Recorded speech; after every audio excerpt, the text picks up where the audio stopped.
Welcome to Women Deliver Live. Here's our moment to meet some of the fascinating activists and advocates and leaders from around the world, meeting here in Vancouver for Women Deliver 2019. I'm Lyse Doucet. I'm Canadian, but I'm the Chief International Correspondent of the BBC, and I'm very honored to do this Women Deliver Live with Bersabeh Mekasha, young leader from Ethiopia. Salam, welcome.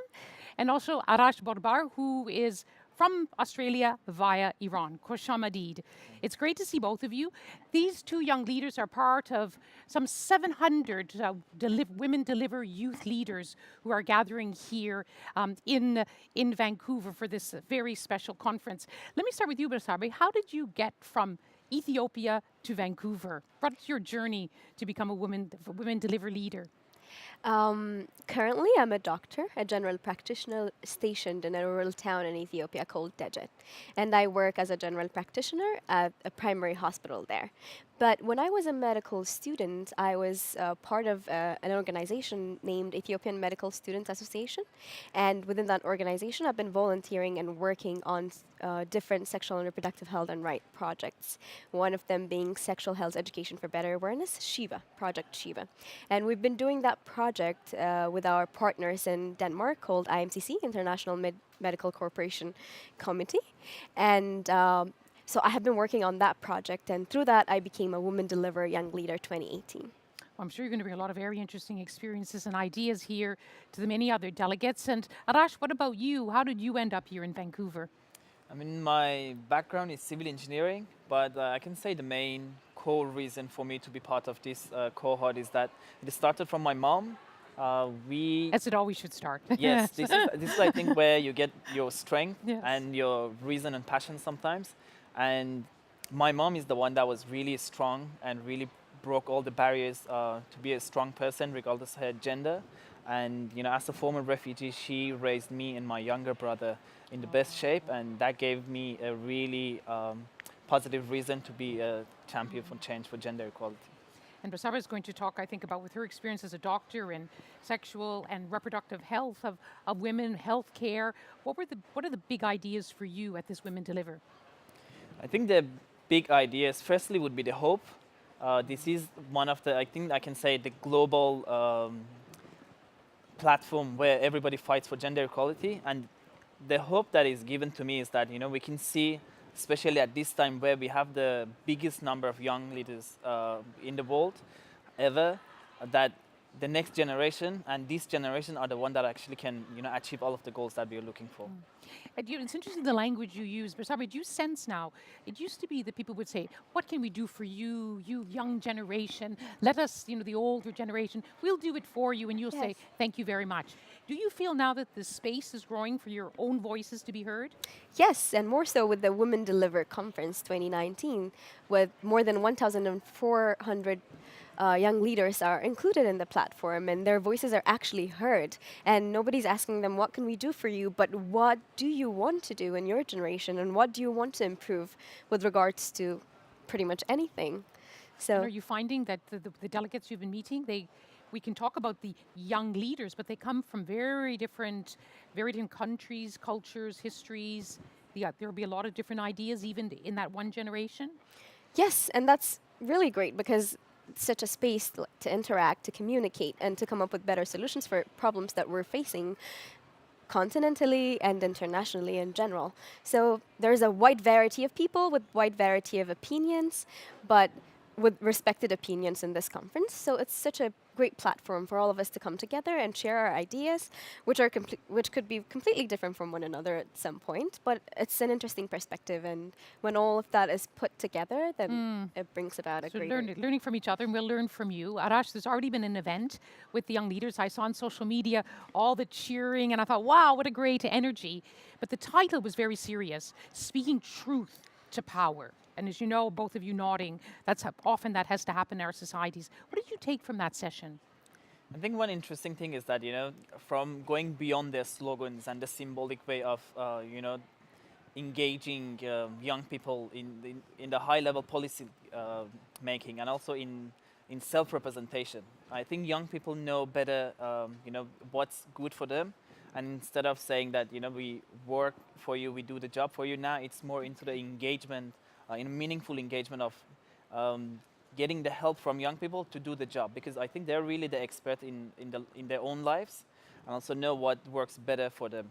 And speaking truth to power means that really going beyond the boundaries of engaging with the people, not that are always on our side, but actually talking to the people who are against us sometimes, and trying to bring the change and speaking about lived experience to the people that are bringing policies that impacts our life. Very important at a time where people talk a lot about the political polarization. Bersabeh, what did you take from that session on speaking truth to power? Speaking truth to power in general, it's very difficult to be working against oppositions. And so as young leaders, having different attitudes, having different values, it might be difficult to stay true to who we are and trying to confirm in the society that we live in. But within that session, we are encouraged to stay true to ourselves, no matter what the opposition, no matter what the counterparts are saying. So staying true to who we really are and moving forward.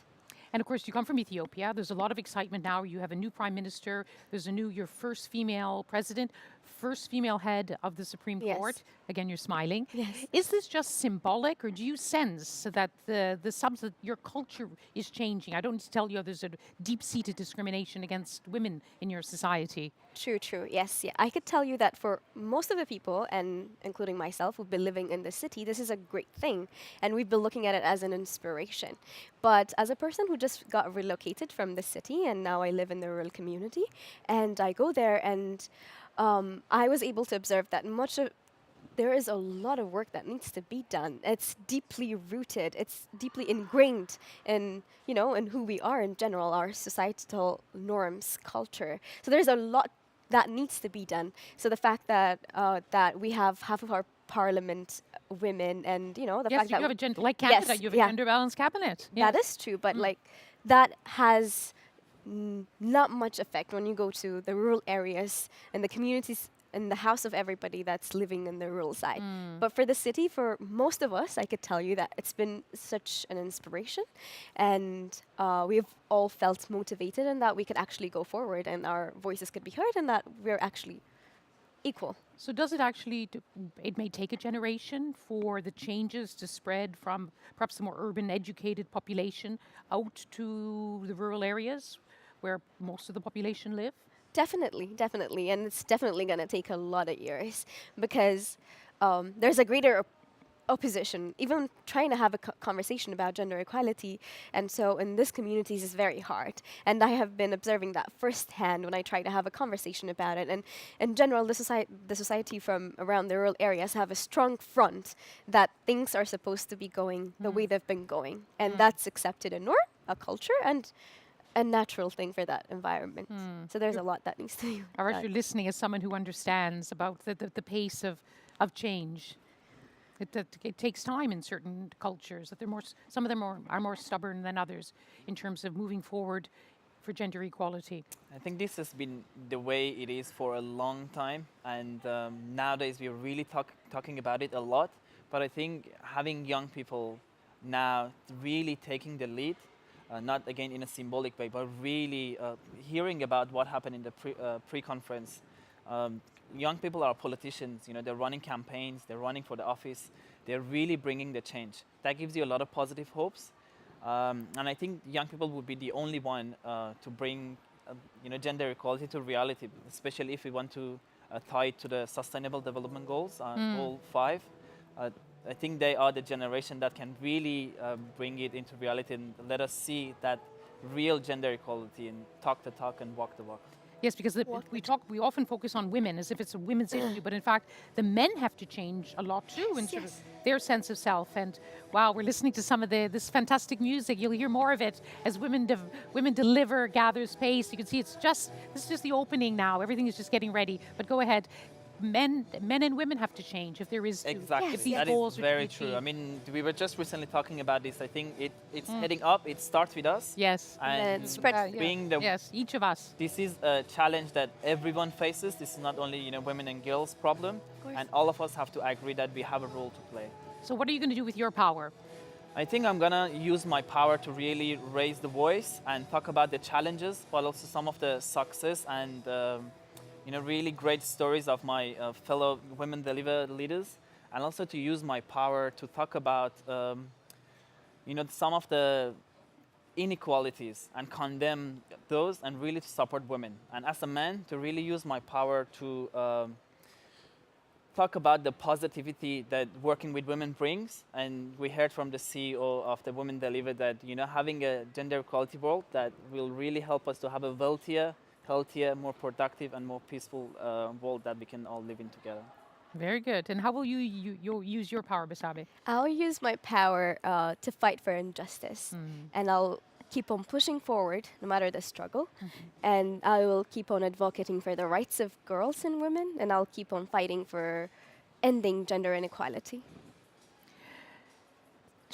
That's a tall order. Both of you have set yourself up a significant challenge to perhaps working with other delegates here and working with people from around the world. We can all make progress together. But of course, as you said, we'll all start with you. Yes. Bersabeh, Mekasha, also Arash, Bordbar, thank you very much for joining us here. This has been Face to Face on Women Deliver Live as the preparations continue for another exciting Women Deliver conference, this time here in Vancouver. So do follow us.